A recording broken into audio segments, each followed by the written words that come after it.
Good day. In this session, you will learn about algebra of sets and duality. Now, here are our learning objectives. So first, determine the different laws in algebra of sets. Second, find the dual of a statement and prove statements and its dual using the laws in algebra of sets. Let's have this review.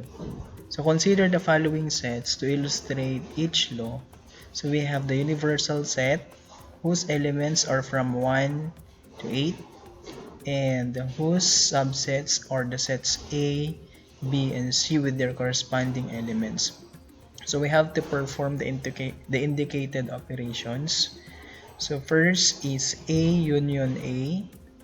So it is just combining all the elements of A and elements of A.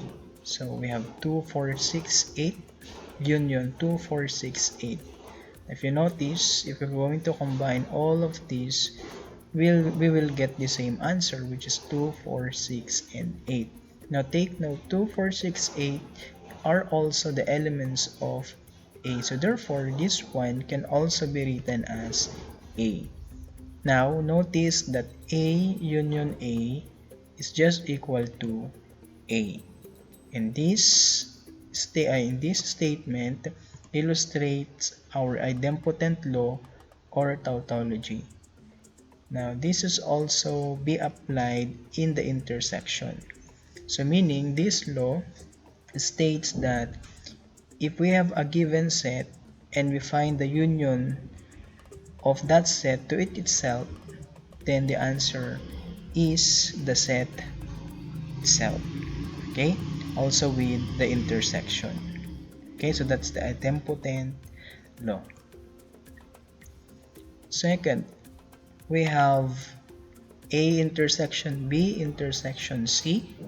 So we have to get first, or we have to perform first what is inside the parentheses. So we have the intersection of 2, 4, 6, 8, the elements of A, intersection with the elements of B, intersection to C.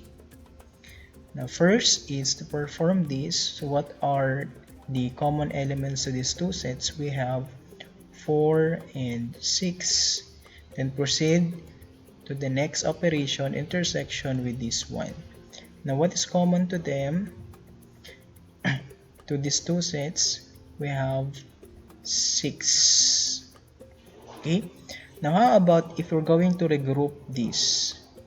Okay, so that we have A intersection to the intersection of B and C. Now notice we just move the grouping symbol to B and C. Do they have the same answer? So let's try. So A, copy, and then intersection with the elements of B to C. Okay, and then I'm going to perform this first. So what is their intersection? Of course, copy this with this one, and the intersection of these two sets are 3 and 6. Then proceed to the next operation, which is the intersection. Then we'll have also 6. Now notice that these two expressions and this one are just equal. Now minove lang natin yung grouping symbol and then we come up with the same answer.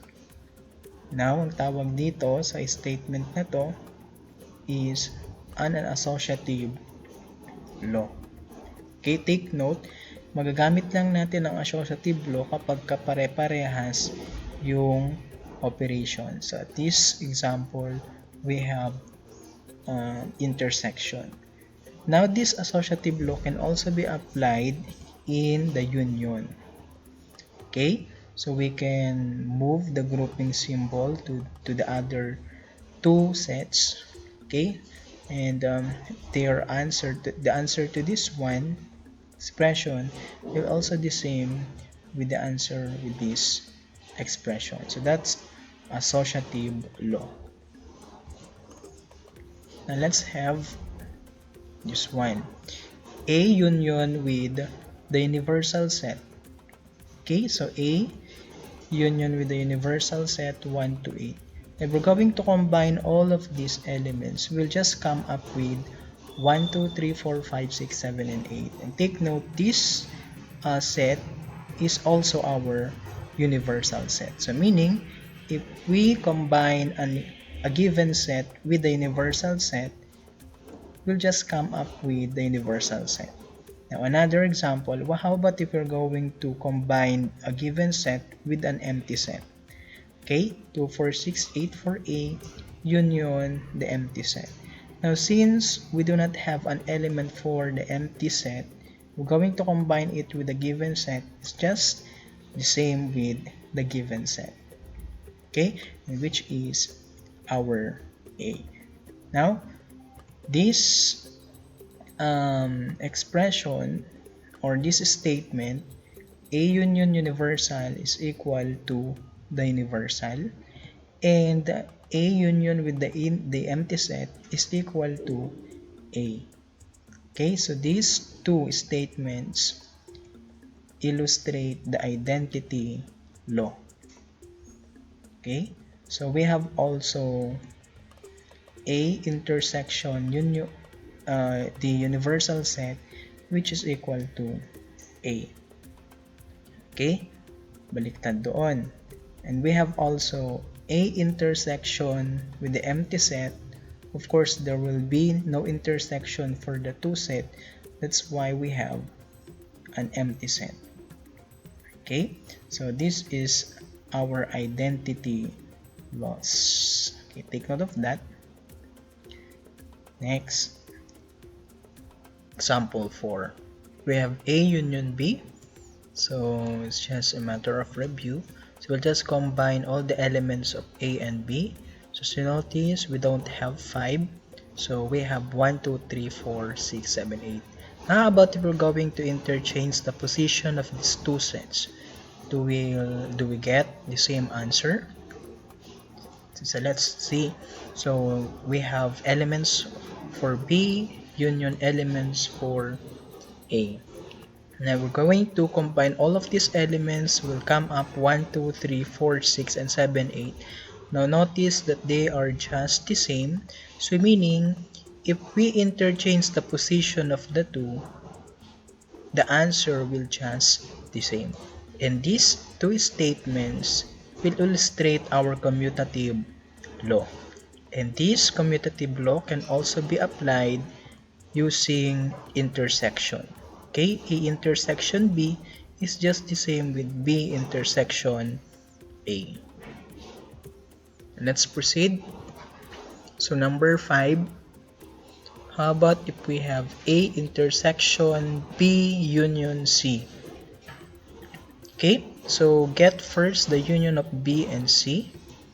So we have 1, 3, and these are the elements of B, elements of C. So we're going to perform this first. So we just have to copy this one and this one. And the union of this is 1, 2, 3, 4, 5, 6, 7, and 8. Okay, or the union itself. Okay, the next, then the intersection of the two would be 2, 4, 6, 8, and we have also 2, 4, 6, 8. So these are the intersection. Now how about if we have A intersection B union A intersection C? Notice we're just going to multiply all of this A union B, so we get this one. So we have this, then copy this operation. So we're going to write it here. Then A intersection multiplied to C, so we have A intersection C. So that's how we got this one.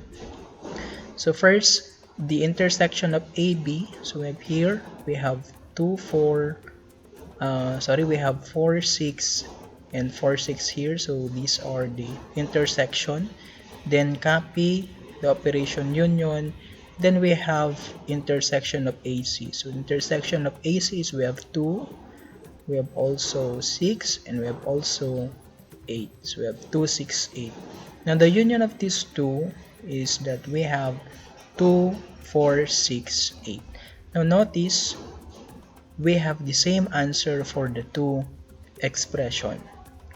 Okay, so we have therefore A intersection with the union of B and C is just equal to the intersection of, or the union rather, the union of the intersections of A and B and A and C.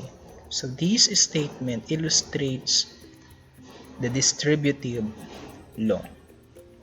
Okay, so take note class that we can just apply this distributive law kapag magkaiba yung operation na ginamit natin.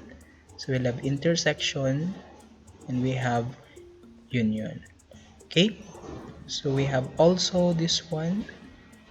Okay, so we have union and then intersection.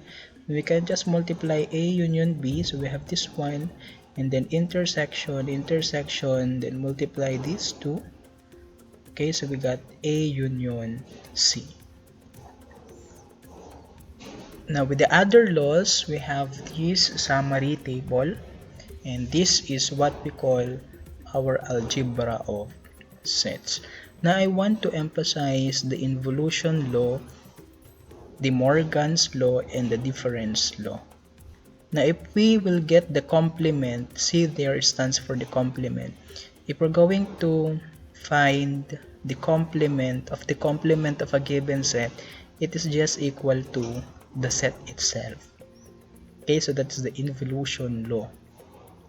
Now with the De Morgan's law, if we will get the complement of the union of the two sets, it's just the same with the intersection of the complements of the two sets. Okay, so take note of that. And also the same if we're going to get the complement of the intersection of the two sets, it will just the same with the union of the complements of the two sets. Okay, so that's our De Morgan's law. Now, the difference law, so we have also A minus B is just the same with the intersection of A and the complement of B. Okay, so take note of this laws because we will use all of this law in proving statements later. Now, prove the following statement. If we have universal intersection A union B intersection A is equal to A. Now in proving, we just have to provide a proof for the given statement. Okay, so we'll just copy the given and then put a question mark above the equal sign because we are proving. So our reason for this statement is the given itself. Now take note, ano ang pwede nating i-apply or what law can be applied using the given statement. Okay, so we can have the commutative law, so we'll just interchange the two. Okay, and we have also commutative law here. Okay, so as you notice, we just interchange the position of the two here. Okay, so our reason would be commutative law. Now take note also that we have this statement because we applied a distributive law. And how do we get distributive law out of this statement? Okay, so we have A intersection union or universal union B. Now take note, if you multiply this A intersection U, we got this one, and then copy the operation union, and then if we multiply A intersection B with this one, then we'll have A intersection B. So that's why we have distributive law. Next, what law can be applied out of this statement?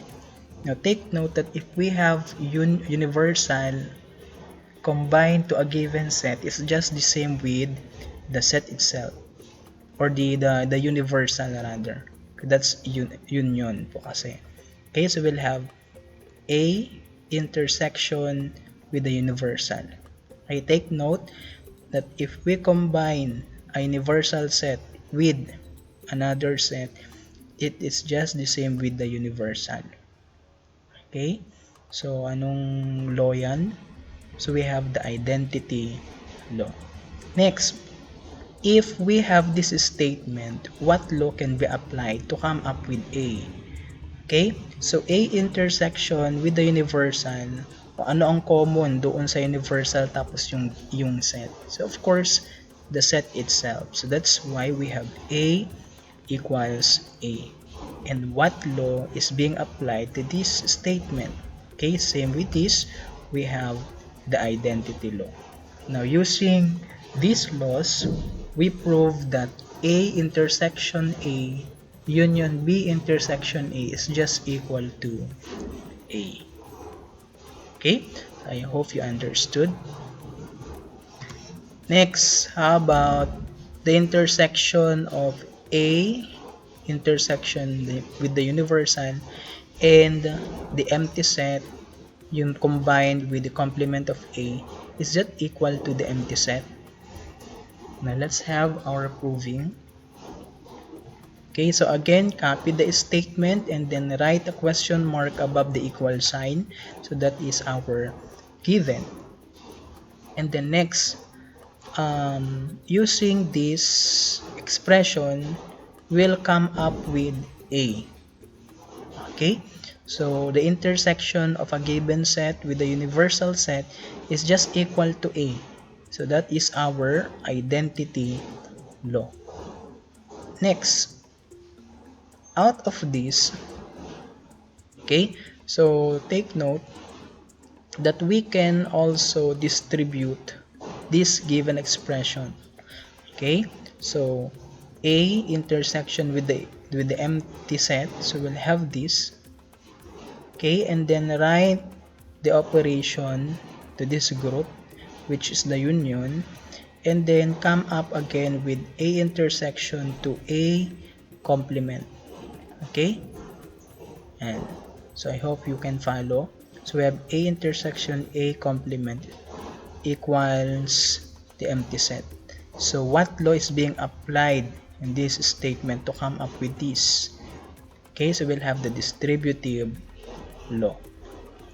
Okay, and again, now we can also apply another law, okay, to simplify this statement.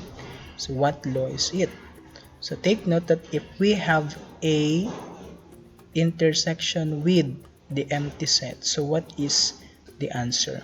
So of course, we'll come up with an empty set kasi wala namang common doon sa dalawa. So that's why it is an empty set. Then just copy, and then what law is being applied in this expression to get this? So that's our identity law. Okay, so the next, how about if we have A intersection with A complement? So isipin ninyo, ano kaya yung common doon sa set tapos doon sa complement niya? Okay, using analyzation, or okay, so of course we have an empty set. Okay, wala naman. Ano ang common doon sa set tapos doon sa complement niya? Of course, an empty set. Okay, so what law is being applied in this expression to get an empty set? That's the complement law. Okay, so go back to the table if you forget it already. Now, what is the union of, okay, what is the union of an empty set and an empty set? Okay, so that's our first law, which is the idempotent law. Okay, so the union of the empty set is just equal to the empty set. So we have provided that the empty set, this is equal to the empty set, or this statement is correct.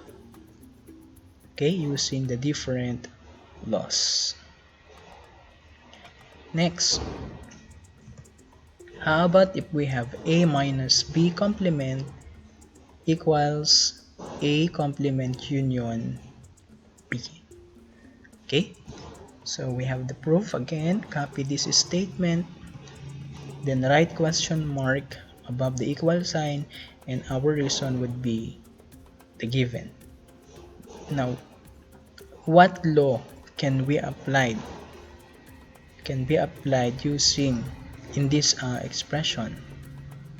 Okay, so we'll have the difference law. Okay, now take note that if we have A minus B has an equal set equal to A intersection B complement. So nasa table natin yan kanina dun sa algebra of sets. And then of course we have a complement here, so kailangan isulat rin natin yung complement.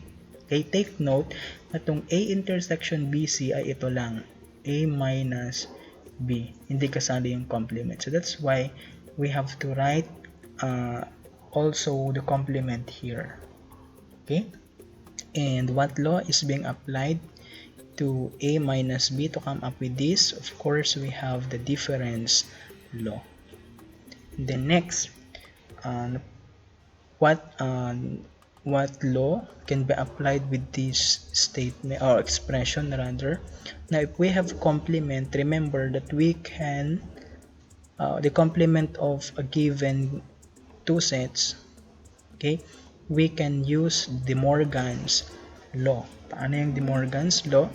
So of course, we just have to distribute this one. So A complement, then babalik ta rin natin yan to come up with union, and then B, C, and then complement again. So this is how we got this one. So A complement, ayan, A complement, then babalik ta rin natin yan to come up with union, and this term B complement, again to complement, we have this term. Okay, so what law is being applied here is De Morgan's law.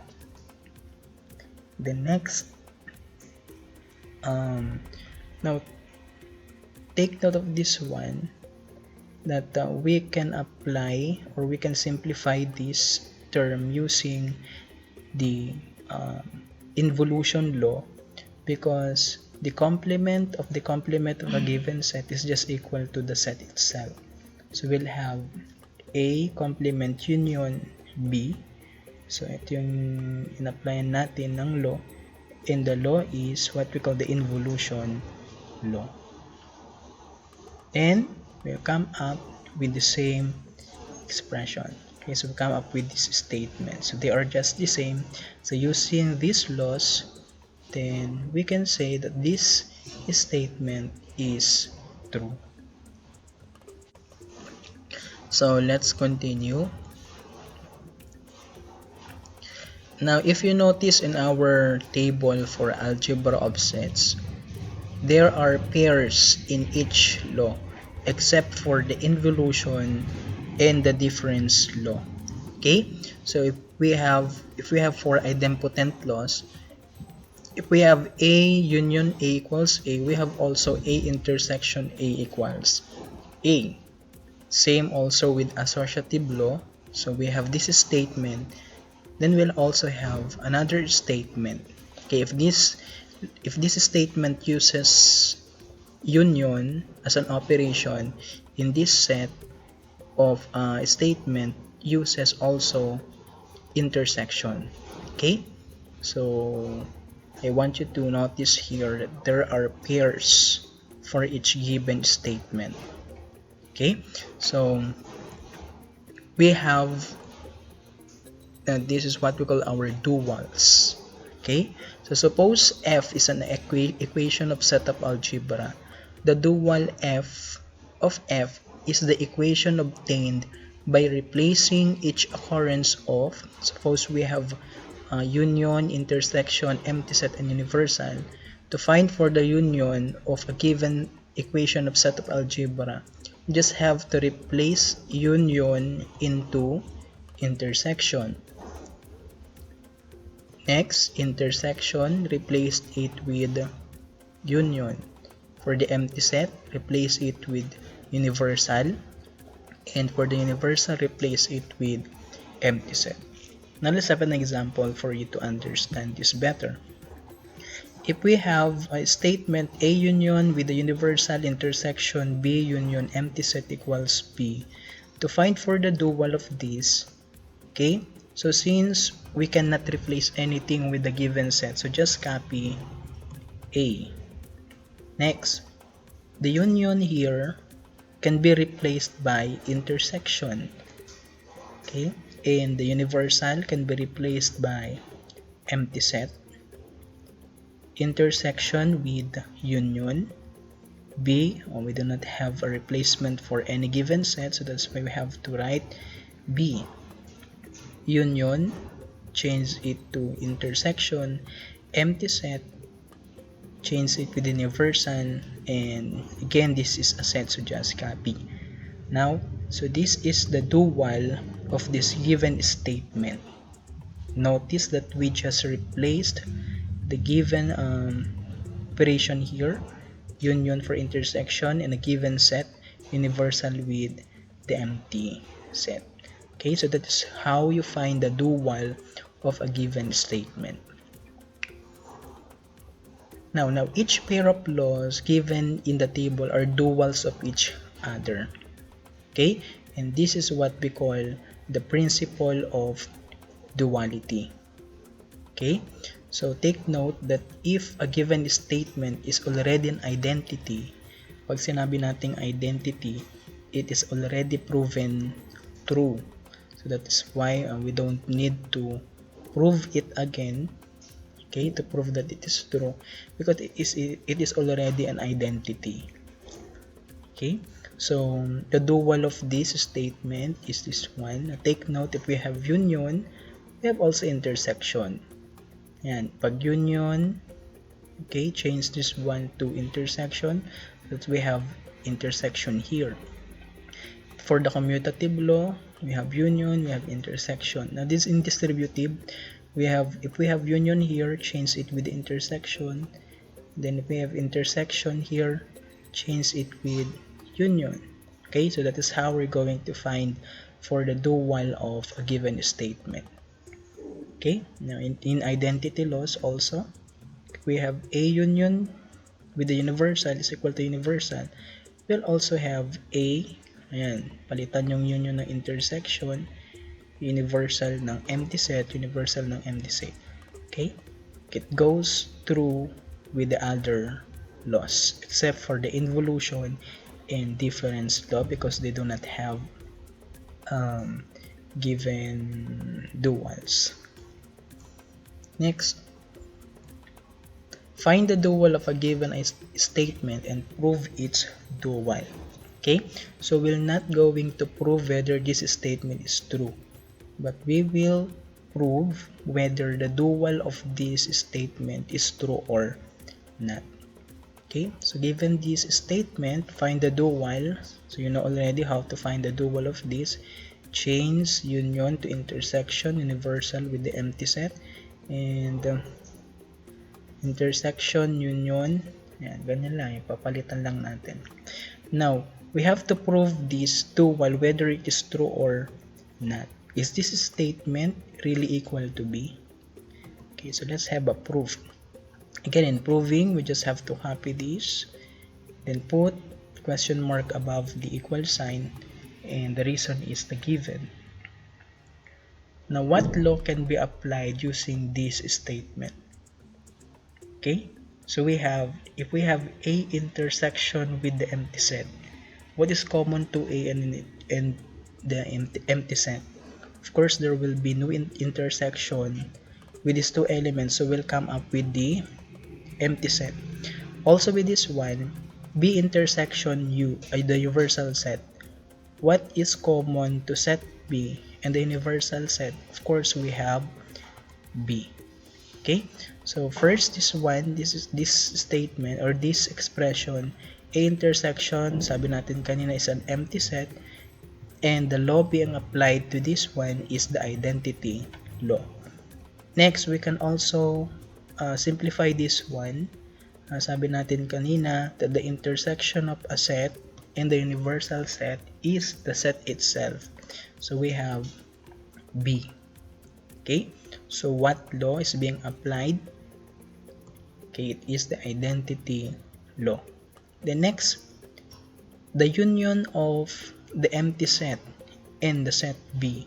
If we combine the element of an empty set and the elements of B, we will come up with the elements of B. So that is why B equals B, using again identity law.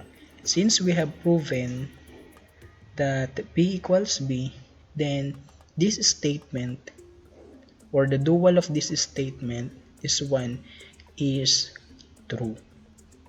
Okay, next, how about this statement?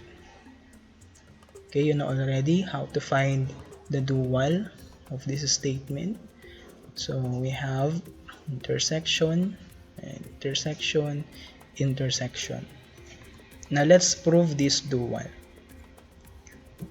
Okay, so again, copy, and it is the given. Now, what law can be applied using this term? Okay, using this expression. Again, if we have a complement, we can apply De Morgan's law. Okay, so that will have a complement, union, because we're going to change this symbol into union. Then will come up also B complement. Okay, so just put complement here, complement there, and then change this operation. Then copy. So the law being applied in this expression is De Morgan's law. Now what law can be applied using this expression? A complement, complement. Okay, the complement of a given set is just equal to the set itself. Okay, so the law being applied is involution law. And then next, how about if we have this whole expression? Take note that we have union and we have also intersection here, so we can apply distributive law, okay, to expand this one. Okay, so we have B intersection to A, okay, yon, and then copy the operation here. Then again we have B intersection B complement. Okay, so that's why we have here. So the law being applied in this expression is distributive law. Next, since we have B complement intersection complement, again this one will lead us into an empty set because there will be no common element with these two sets. Okay, remember yung sarili niya tapos yung complement yung wala sa kanya. Anong common sa kanila? Of course, an empty set. Okay, so that's why we have A intersection B union with the empty set. Okay, and that is our complement law. And this one, complement law, leading us into empty set. Now, if we have to combine or the union of an empty set with these given sets or the intersection of these two sets, we're going to combine it with the empty set. Of course, we'll come up with A intersection B. Okay, so since we have proven that these two are using the identity law with this two sets, we come up with the same answer to A intersection B. So since we have proven this one is true, so also that the dual of this statement is also true. Now that ends our session for today. Thank you for listening.